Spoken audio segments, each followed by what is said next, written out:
Om.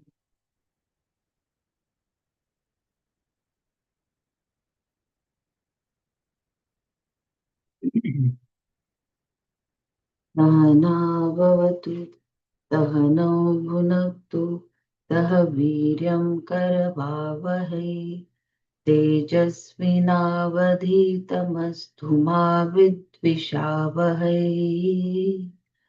ॐ शान्ति शान्ति शान्तिः नारायणं नमस्कृत्य नरं चैव नरोत्तमं देवी सरस्वतीं व्यासं ततो जयमुदीरयेत्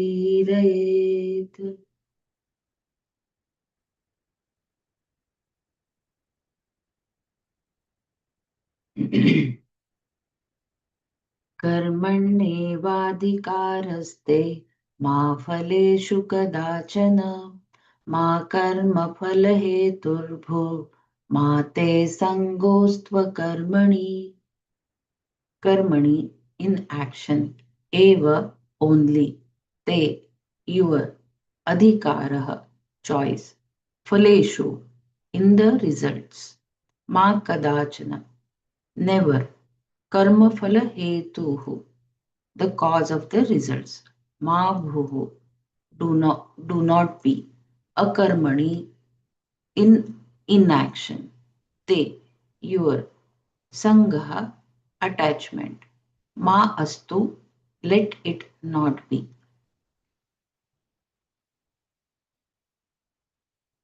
Your choice is in action only, never in the results thereof.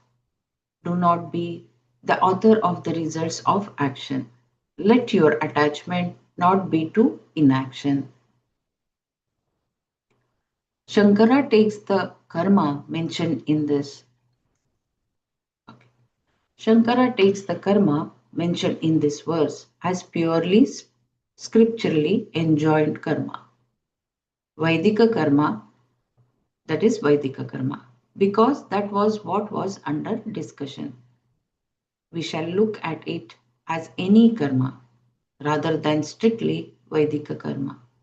Since Karma Yoga allows for it and Shankara has said nothing to rule out the propriety of this approach.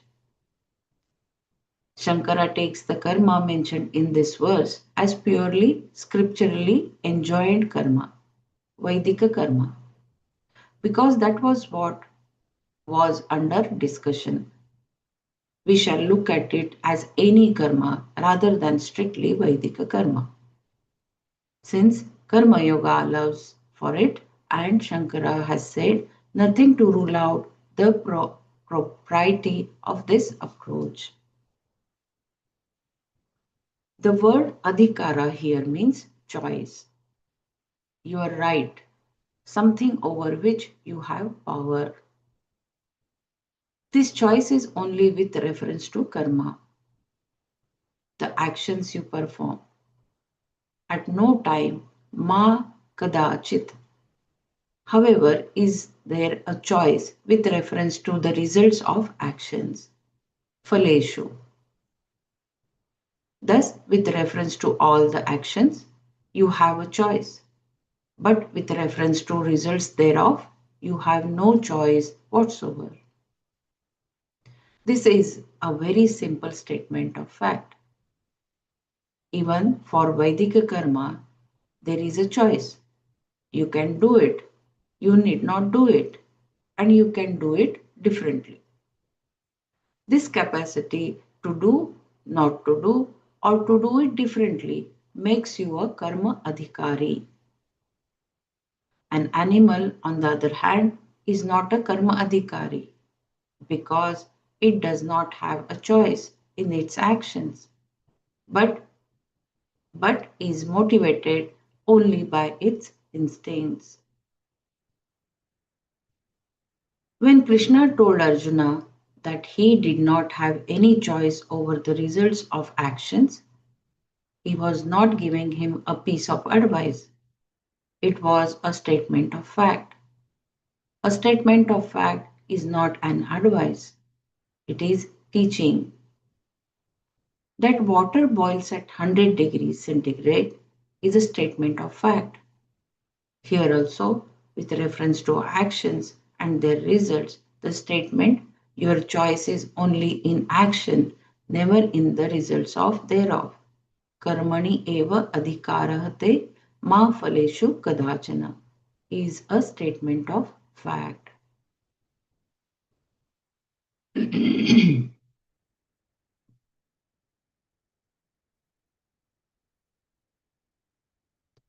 Definition of Karma Yoga. Yoga is defined in three different ways in the Gita. The Karma Yoga that Krishna is praising is defined in two ways in this chapter. There is a footnote. Third definition of Karma Yoga is dissociation from the association with pain. The first is evenness of mind is called Karma Yoga. Samatvam Yoga Uchyate. Gita, chapter 2, 48th verse. The second is discretion in action is called Karma Yoga. Yoga Karmasu Kaushalam. Gita, chapter 2, 50th shloka. Both definitions are necessary and need to be understood.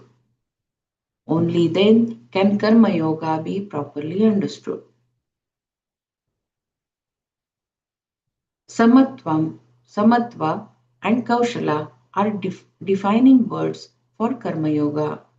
Samatva and Kaushala are defining words for Karma Yoga. Samatva is based on the sentence in the present verse.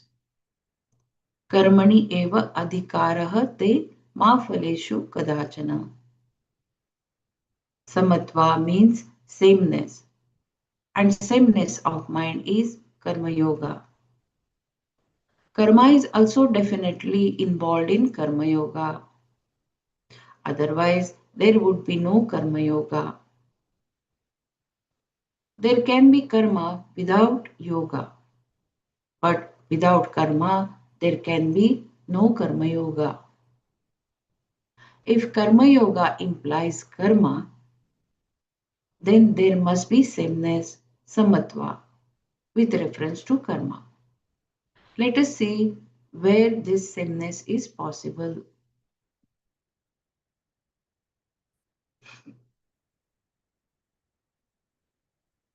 Sameness is not possible in the karma itself because you cannot do the same karma during the entire day, day after day, throughout your entire lifetime.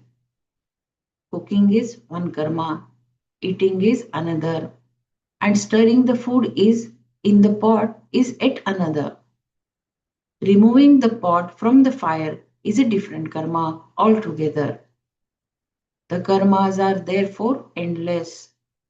Sitting, standing, switching the stove on, switching it off, and so on. Obviously, then the karmas cannot be the same because they are different. Perhaps we can say that the results of karmas, the karma phalas, are the same. Again, it is not possible. When you heat water, for example, there is one result, and when you switch off the stove, there is another, entirely different result. The water that was hot slowly becomes cold as it loses its heat.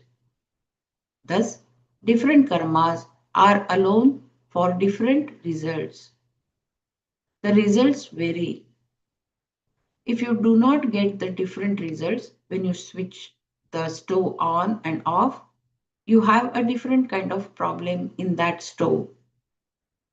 In the stove is not functioning properly. Normally, the results will be different.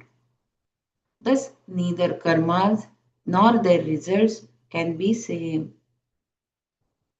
In fact, different karmas are done for different results. So different karmas are done for different results. Every karma is desire based. Every action presupposes desire. Therefore, desire also cannot be the same. I do different karmas because I want different results. Desires are meant for the results alone, and the results are different. Thus, samatva is not in the karma or nor it in the results or desire or the desire upon which the karma is based. I'll read this again. Every karma is desire based. Every action presupposes desire. Therefore, desire also cannot be the same. I do different karmas because I want different results.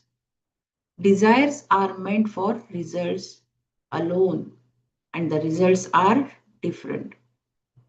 Thus, samatva is not in the karma, its results, or the desire upon which the karma is based. In fact, samatva can only be with a reference to your attitude concerning the results of action. While you have a choice over your action, you are helpless with reference to the result. You are not Ishvara. You are just an individual with limited knowledge, limited power, and ever so many desires. You have countless likes and dislikes, raga, dveshas to be fulfilled. Therefore, you undertake various activities. So, the samatva can only be with a reference to your attitude concerning the results of action. While you have a choice over your action, you are helpless with reference to the result. You are not Ishvara. You are just an individual with limited knowledge, limited power, and ever so many desires. You have countless likes, dislikes, raga dveshas to be fulfilled. Therefore, you undertake various activities. Karma is totally desire based. Whatever be the nature of karmas you do, they are all meant for fulfilling your raga dveshas, commonly called desires. Raga is with reference to what you want to have, what you want to retain. The dvesha is with reference to what you want to avoid, what you want to get rid of. That you want is kama, desire. What you want is defined in terms of either raga or dvesha. I'll read this paragraph again. Whatever be the nature of karmas you do, they are all meant for fulfilling your raga dveshas, commonly called desires. Raga is with a reference to what you want to have, what you want to retain. And dvesha is with reference to what you want to avoid, what you want to get rid of. That you want is kama, desire. What you want is defined in terms of either raga or dvesha. Everyone has likes and dislikes. They form the nature of an individual and are common to all. They may reveal how cultured, how sophisticated a person is. But the fact that everyone has likes and dislikes is common. There is no exception. Because of the presence of Raga Dvesha alone, there are various activities, and all the karmas undertaken are meant to produce the desired results because both Raga and Dvesha are result oriented. You want to accomplish this being the result. It is not that you want to accomplish karma, you want to accomplish the result, and for its sake, you do this karma.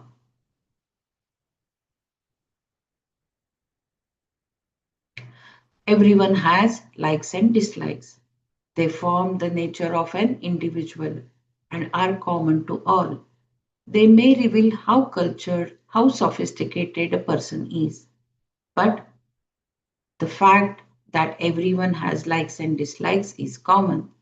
There is no exception. Because of the presence of raga dveshas alone, there are various activities, and all the karmas undertaken are meant to produce the desired results. Because both raga and dveshas are result oriented, you want to accomplish this being the result. It is not that you want to accomplish karma, you want to accomplish the result, and for its sake, you do this karma. Since you perform a particular karma to accomplish a specific end, it seems as though you have figured out which karma will produce which result. But then you find that what you had figured out is not that predictable. In fact, you find that you can get exactly the opposite of what you thought you would get. What you want is one thing, but what you do seems to be either inadequate or inappropriate as it produces the opposite result.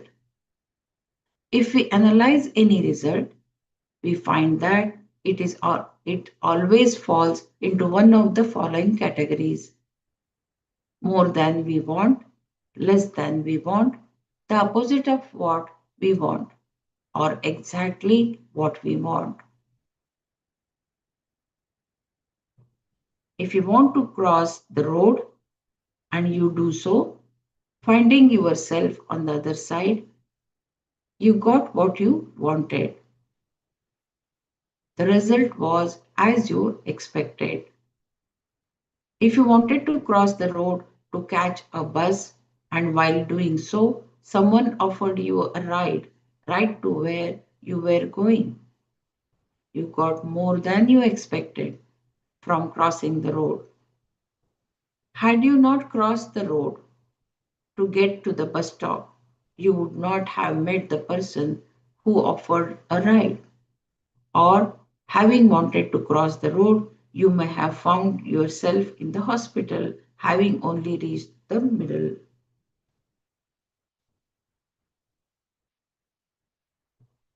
The result can be entirely different from what you wanted. You may have wanted a job, but instead, the person who interviewed you for the job you did not get sold you what you turned out to be winning lottery ticket. You did not get the job you wanted, but you did get something entirely different, and in this case, most desirable, $1 million. All these situations are possible because you are not omniscient. Also, there is a certain helplessness involved.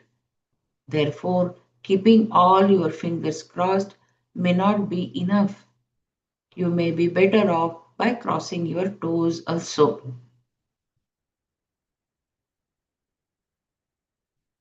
What is up the sleeves of future is always a wonder because we simply do not know what is coming next. We do not even know what our next thought is going to be, even after lived for 40 or 50 years. Yet we talk about the future. This then is helplessness of the individual, the jiva.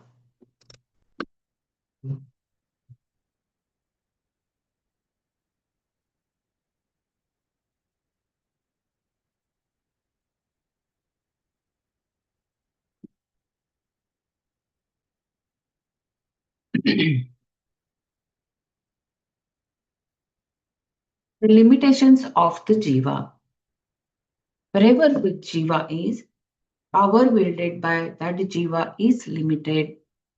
Even Indra's wings are clipped.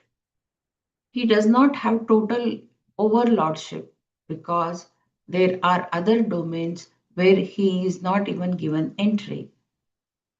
He may say, I am Indra, and still be told to leave. Someone might say, you might be Indra in your own loka, but here you do not even have the status of mosquito. Get out. Thus, find that no one's wingspan enables him or her to go everywhere. Such freedom, such limitlessness in terms of knowledge and power is not there for everyone. Our knowledge and power are both limited. For want of knowledge, we cannot avoid what we want to avoid. Knowledge is not limitless, it is where there would be no problem. Exactly what I want to happen would happen. I would know that this action would produce that result.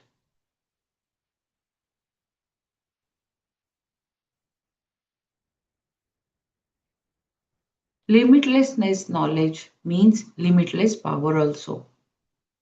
If you have limitless power, you do not need to do anything other than think a thought. The thought you have will shape itself perfectly. God did not commit a mistake when he thought that an avocado would be the fruit that has a big pit. It was meant to be that way. It would not be an avocado if it did not have a big pit. An apple, on the other hand, should not have a big pit. Only then it is an apple. This is how the creation is. When there is a omniscience, the thoughts are clean and complete. Nothing needs to be done. Thus, God did not need 6 days to create the world. It is not that on the first day God did this, and on the second day, third, fourth, fifth, and sixth days he did a few more things. Or that, having created everything else, he found there was no light and had to put a sun up there. How could he have done all these other things with no light? How could there be a first day without a sun? A day is due to sun alone. Nor is it that God was doing a job that required him to do certain things on the first day so that he could paint on the next.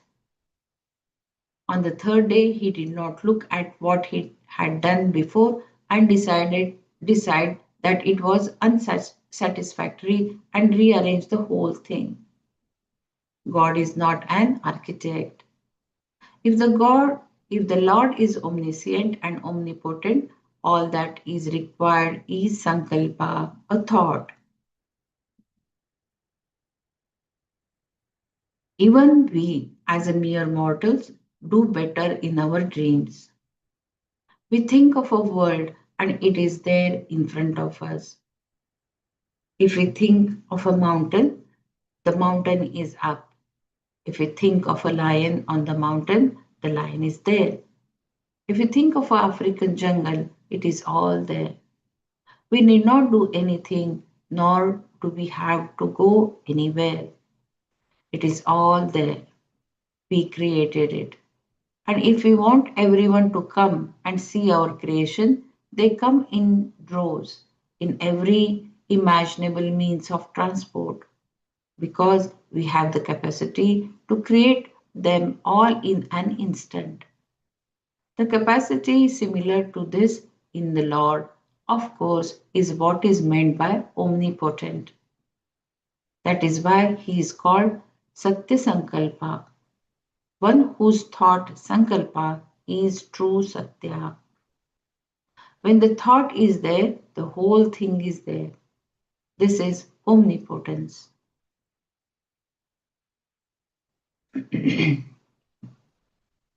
The results of karma can never be predicted. However, for you, power and knowledge being limited, certain situations cannot be avoided. For want of power, You cannot avoid certain illnesses or accidents like falling from a tree. You know that you are falling, and you may even know that you are accelerating downwards at the speed of 32 feet per second per second. All this is you know very well. But so what? Down you come. It matters not whether you are a great physicist or an ignoramus. One may know all the reasons as to why he or she is falling. The gravitational force 32 feet per second, and so on. While someone else has no understanding of gravitational at all. All that is known is that he or she is coming down. But for want of power, neither of them can avoid falling.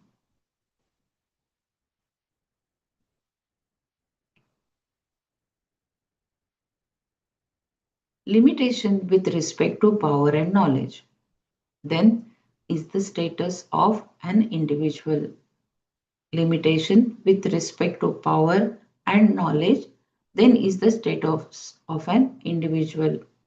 If this is so, Krishna's statement that one's choice is only over action, karmani eva adhikaraha te, is very important. You may say that there is really no choice because so much is determined by your past and so on. But that is an endless debate. The point is that you do have a choice. You want to understand that much is enough.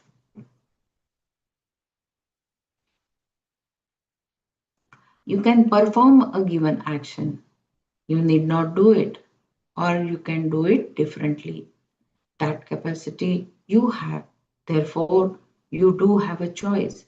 This is the reason why you do not do certain things and you can force yourself to do other things, even though you do not feel like doing them, or you can do them differently. If this is so, Krishna's statement that one's choice is only over action, karmani eva adhikarahate, is very important. You may say that there is really no choice because so much is determined by your past and so on. But that is endless debate. The point is that you do have a choice. To understand that much is enough. You can perform a action, given action, you need not do it, or you can do it differently. That capacity you have. Therefore, you do have a choice.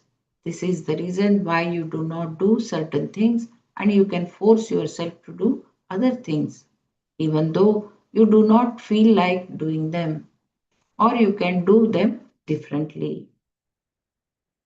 As a human being, then you have this choice, adhikara. But over the results of action, you have no choice whatsoever. Once you perform the karma, the result is taken care of. What choice do what choice do you have?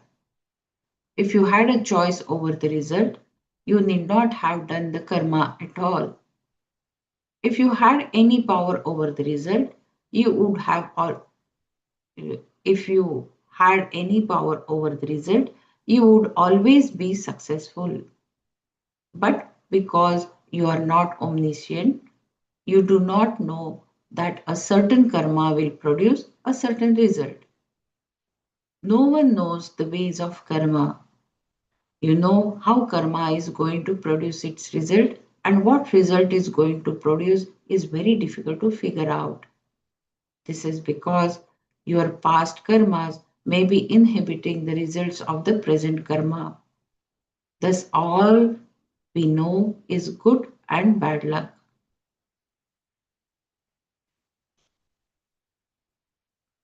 Sometimes we find ourselves in the right place at the right time, and at other times we are in the right place but not at all right time. In order to get the desired results, I have to be. at the right place at the right time. But I do not always know which is the right time and place. I can only keep trying. This means that there seems to be an element called luck involved here. But we do not call it luck. Instead, we refer to it as previous karma. If the cause effect relationship is understood, there is no question of luck.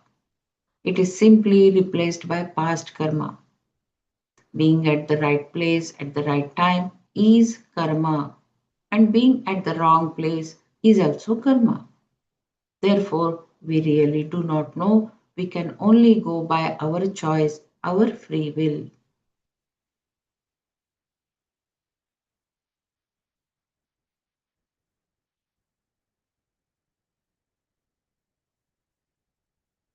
The use of one's free will. You have a free will, just as there is a free will in a car. You can only go by that. Whether the brakes will work or not is anyone's guess. You can check them, but at any time they can give away. That is why they have special ramps every few miles on the highway for runaway trucks whose brakes have failed. It is not that every truck driver takes to the road without first having checked the brakes, but that anything can go wrong at any time. This is because when things are put together, their tendency is to fall apart. This is because when things are put together, their tendency is to fall apart. Whether it is a human system or any other system, the tendency is always the same, to fall apart. This tendency to fall apart applies to relationship, the house, the houses also. In fact, we often spend more time maintaining our house than living in it. Therefore, here we can only go by your free will. There is nothing else you can do. What the result will be depends on so many unknown factors that is always a question mark. Whether what you want from a particular karma will happen as you expected is anyone's guess. Since since you do not do since you do not have a complete choice over the results of action, you had better recognize this limitation. Limitation here is not helplessness. Helplessness is felt only when you do. Helplessness is felt only when you do not accept the limitation, and therefore it has a negative connotation. Whereas acknowledging limitation is being objective. Therefore, dismissing the concept of helplessness from our mind, we recognize our limitations as individuals.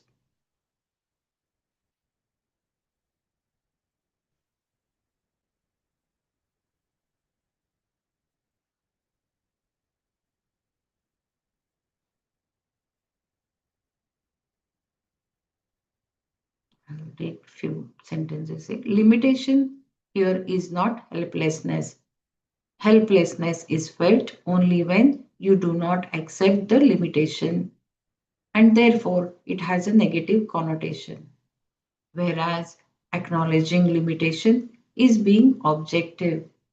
Therefore, dismissing the concept of helplessness from our minds, we recognize our limitations as individuals.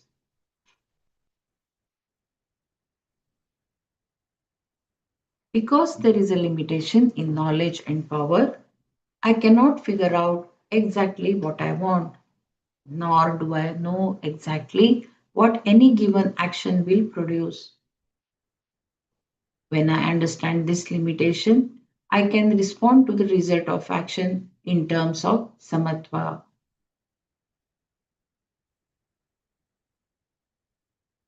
Because there is a limitation in knowledge and power, I cannot figure out exactly what I want, nor do I know exactly what any given action will produce.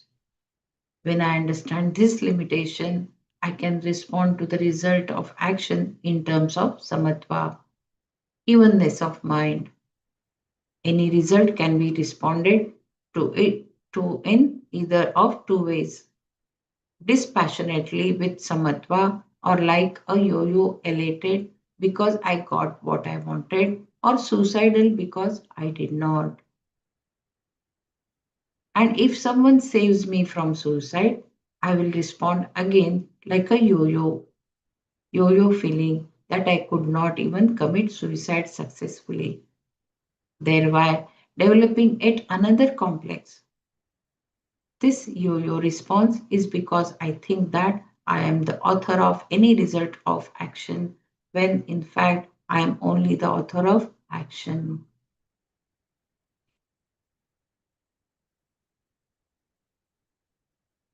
Any result can be responded to in either two ways: dispassionately with samatva, or like a yo-yo elated because I got what I wanted, or suicidal because I did not.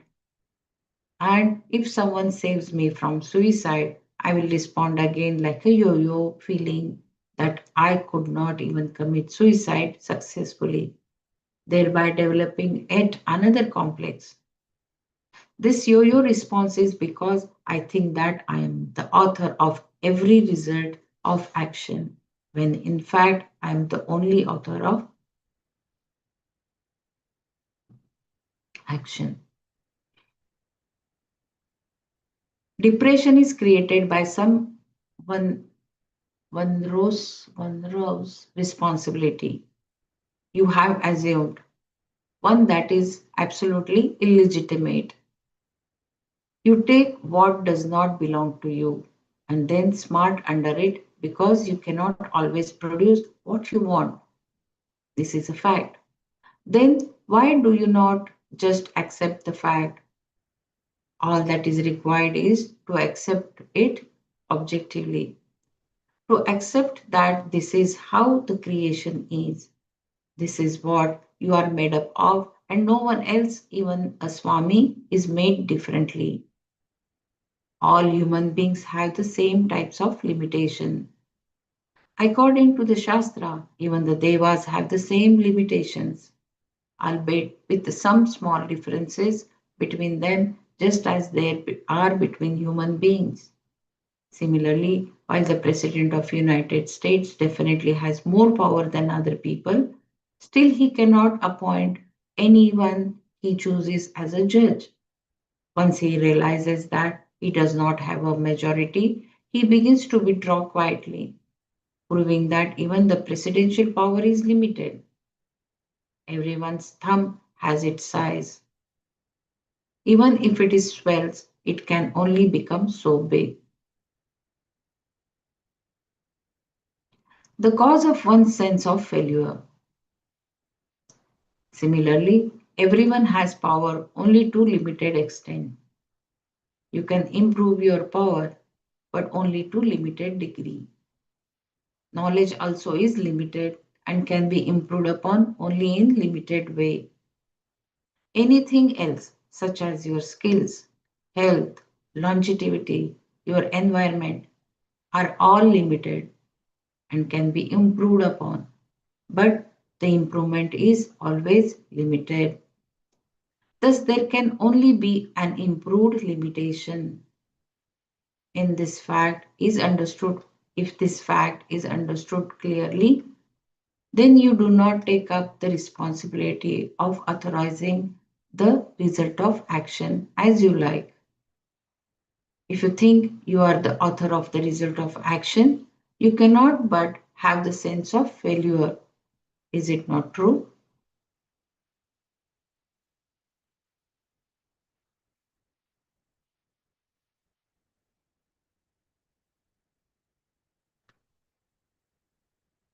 What is being discussed here is yoga. It is not jnana. It is simply an empirical, pragmatic attitude and has nothing to do with Atma and Anatma, the reality, Brahman, and so on. It is simply looking at yourself as you are in the world, seeing how the world is and your position in the scheme of things.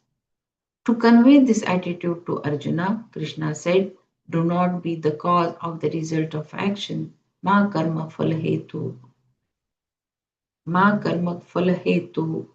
Bhu ma karma phala hetu bhu. Because you are not. Then what are you?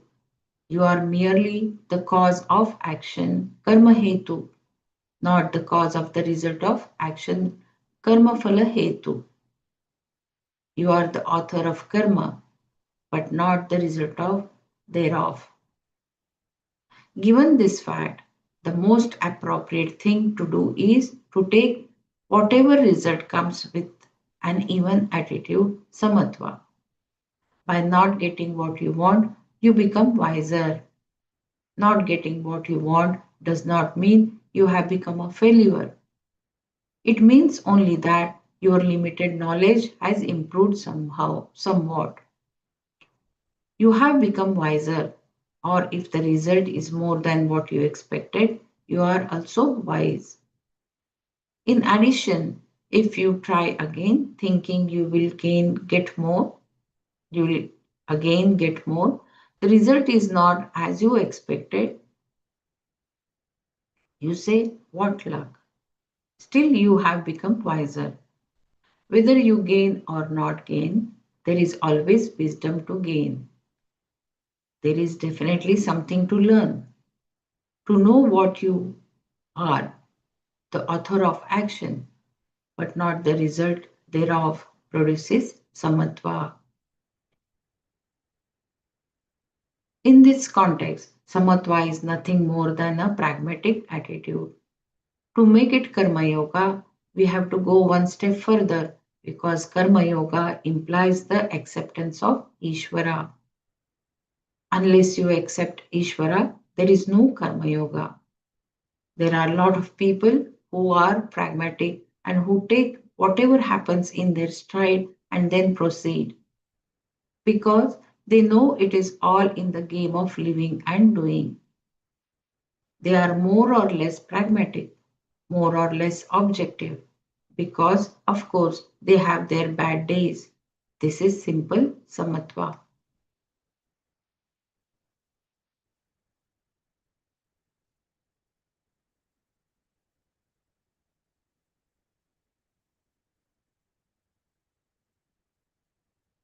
Karma yoga requires the recognition of Ishvara. Samatva as yoga, on the other hand, requires one more aspect recognition of Ishvara. Once we say the result of one's action is not within our control and that it is taken care of, the next question is what is it that takes care of it?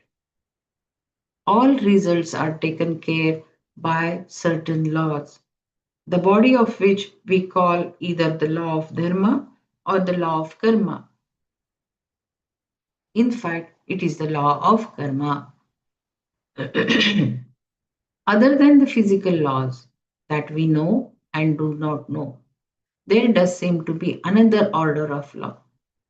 We are always finding orders within orders. For example, when you lift your hand, physical laws are naturally at work. But there are also many other laws involved. Lifting the hand involves will. You have a thought, and up it goes. There is nothing physical about this aspect of lifting your hand. You need not push any button. Thus, although we find that this physical body, this anatomical structure, is standing on the earth according to the physical law, it is born into this world by certain biological as well as physical laws. There are also physiological and psychological laws. We find then that there are laws within laws so that when I perform a simple karma, even my past karmas may infringe upon the result that I want from this particular action. We really do not know if this happens or not because we find ourselves lucky or not very lucky. We appreciate that there is some law at work, whatever is the law that governs the karma, and its result is law of karma, and that law of karma includes various other laws also.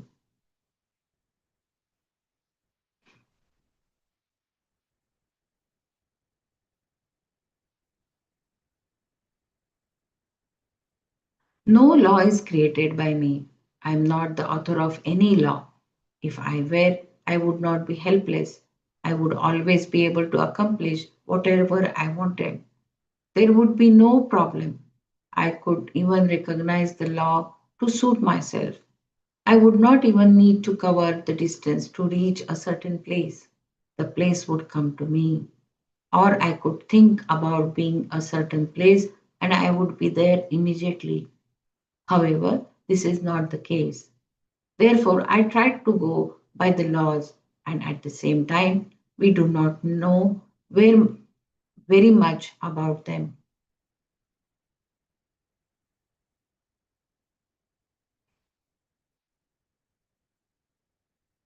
Recognizing the author of the laws as one who knows very little, I can only go by known laws and know that the laws are not authored by me. Then the question may arise as to who authored them. Certainly not my grandfather. He and his father and grandfathers before him were themselves all born of these laws. They existed because of the laws and they left the planet because of the same laws. The laws that bring people into being also take care of them and then take care of them for good. You find them, you find these laws always operating, and no given person can be considered to be the author of them. To recognize the author then is to take one more step. You must first recognize that the author of the laws produces the results of action and that the laws themselves do not.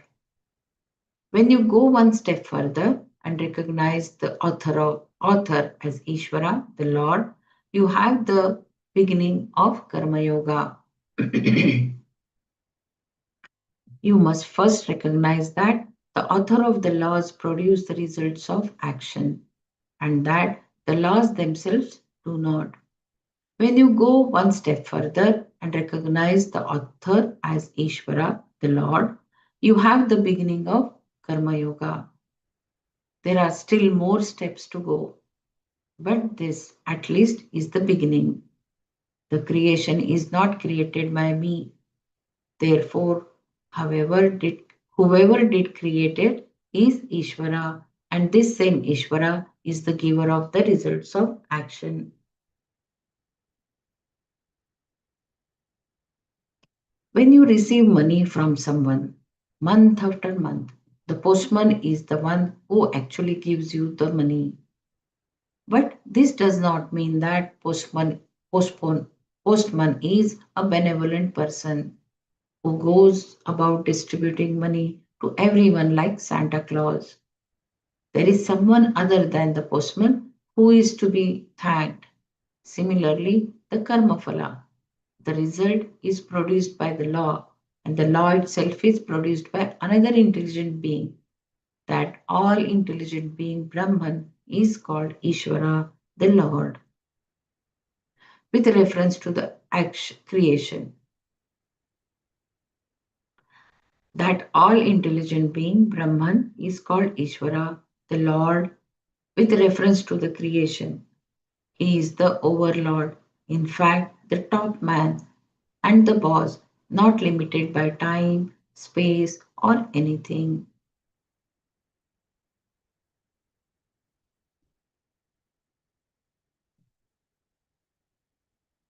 The nature of the author. The Veda comes in here to address the question of the author and his creation. From that Brahman alone, the five elements are born. Therefore, with reference to the creation, Brahman is considered to be the Parameshvara. Not only is he Parameshvara, the author, the maker of the creation, Nimitta Karana is also the material. This is another important point because the world Jagat is Mithya, having no independent existence apart from Brahman. It requires only Mithya cause called Maya. Maya, also being Mithya, has no independent existence apart from the Satya, Brahman, whereas Satya does not depend upon anything for its existence. In the Maya, there is Satya. Being Mithya, the Jagat is also Satya, and so are we. It is not that originally there was Brahman, and now we have to cross over everything to reach the Brahman. Everything is Brahman. Whether there is Mithya, there is Satya. Wherever there is Mithya, there is Satya. And that Satya is the basis, Adhisthana for everything. So wherever there is Mithya, there is Satya. And that Satya is the basis, Adhisthana for everything. Therefore, that Parameshvara himself, who is Param Brahma and who is the cause of the creation, Nimitta Karana, who is omniscient, Sarvagnya, and the omnipotent, Sarva, Sarva Shaktiman, is also material cause of the creation, Upadana Karana. Thus, he is not only the maker of the results of action, but also the very law, the very result of action. In fact, because our topic is Karma Yoga, we will not go beyond this point here since to do so becomes Jnana. We say then that Ishvara is the maker of the laws and also that the laws are not separate from him. The results of action coming as they do come from the laws that are not separate from Ishvara, the Lord, and they come from Ishvara. It is this recognition of Ishvara that converts the simple samatva to Karma Yoga.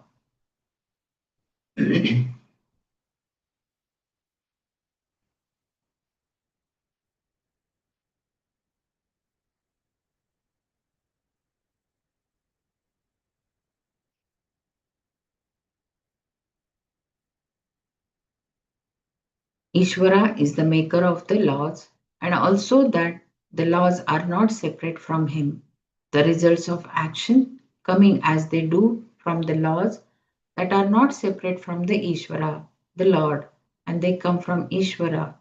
It is this recognition of Ishvara that converts the simple samatva to Karma Yoga.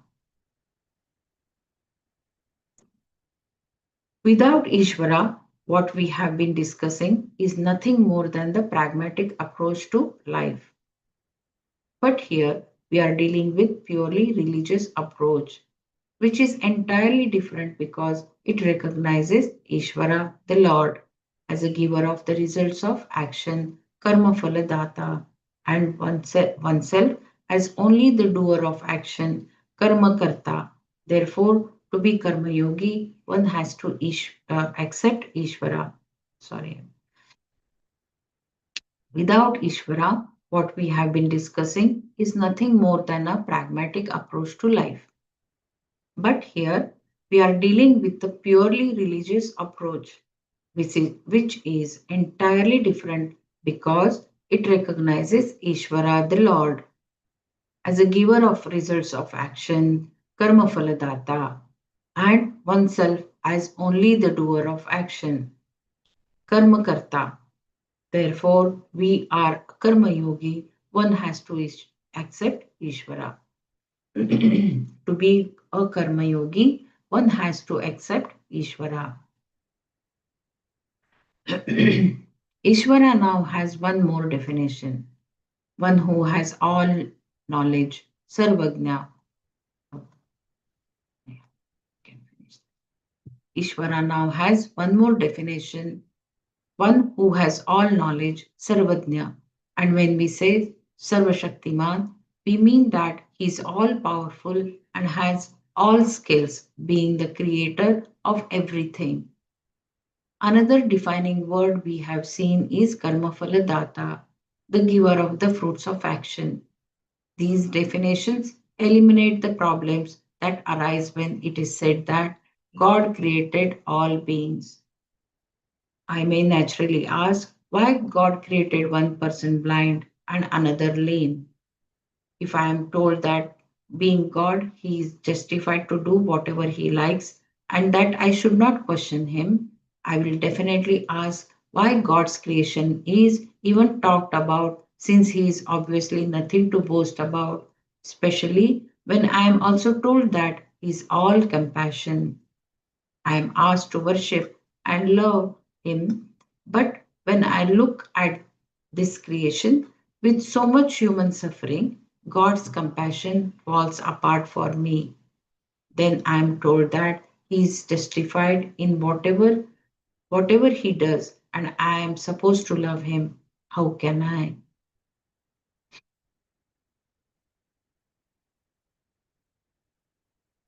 think we are towards the end of this session.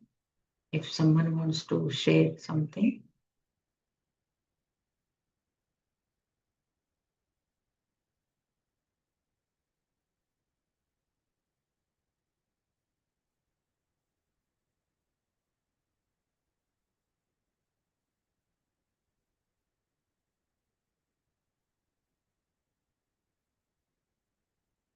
Brahmaraji, would you like to summarize or should we? Yeah. So it is now very clear that we only have a choice over our action, not the results thereof. And simple samatva as against karma yoga involves recognition of Ishvara. And then here we're talking of buddhi yoga or karma yoga. This is with reference to when we're functioning from the intellect. It is not jnana. It is not advaita.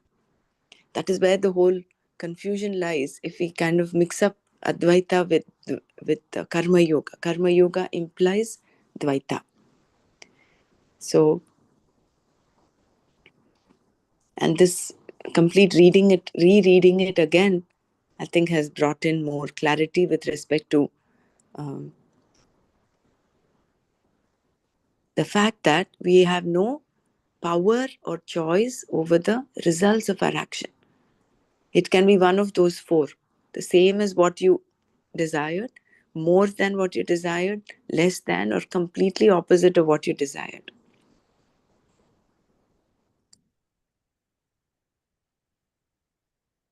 Jai Gurudev.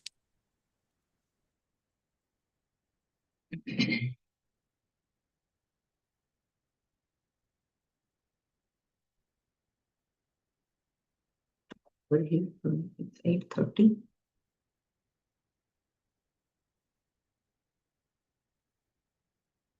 Unless anyone wants to share.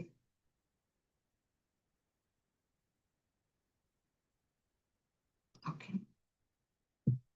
Loka samastha sukhino bhavantu. Om Shanti Shanti Shanti. Hari Om.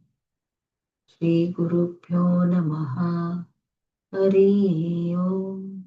Sarvam Krishnarpanamastu.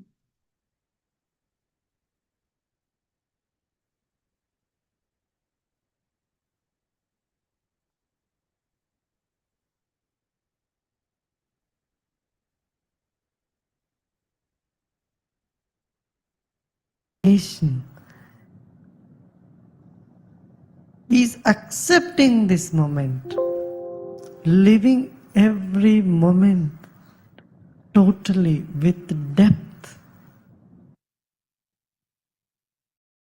Let us keep our spine erect and body relaxed and eyes closed. Relax your shoulders. Keep a big smile on your face.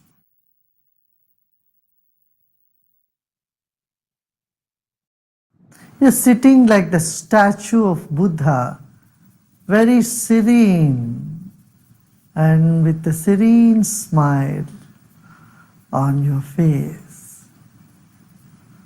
Relax your body.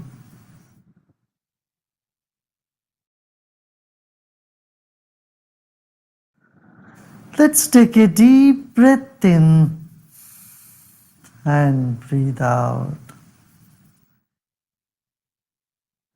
Become aware of your chest region, throat and chest region. If you notice some tension in the body, just let it be. Except those parts of the body where you feel a tension, the other parts are in comfort. Other parts are at peace. Become aware of that also.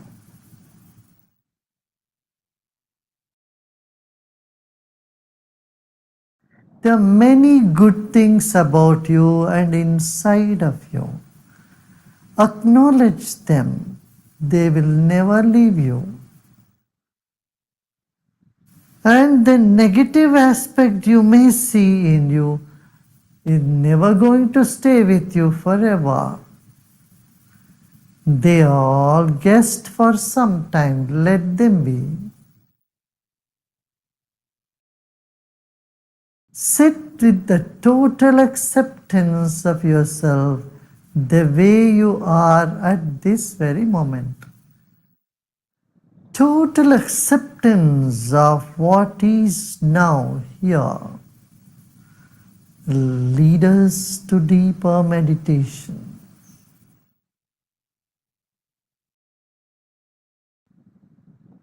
Let go of all the effort.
Om Shanti Shanti. Shanti.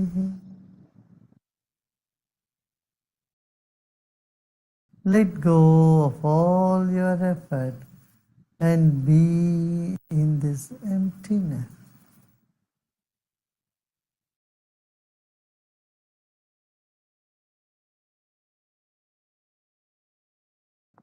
And slowly and gradually become aware of body and surroundings. And you may gently open your eyes.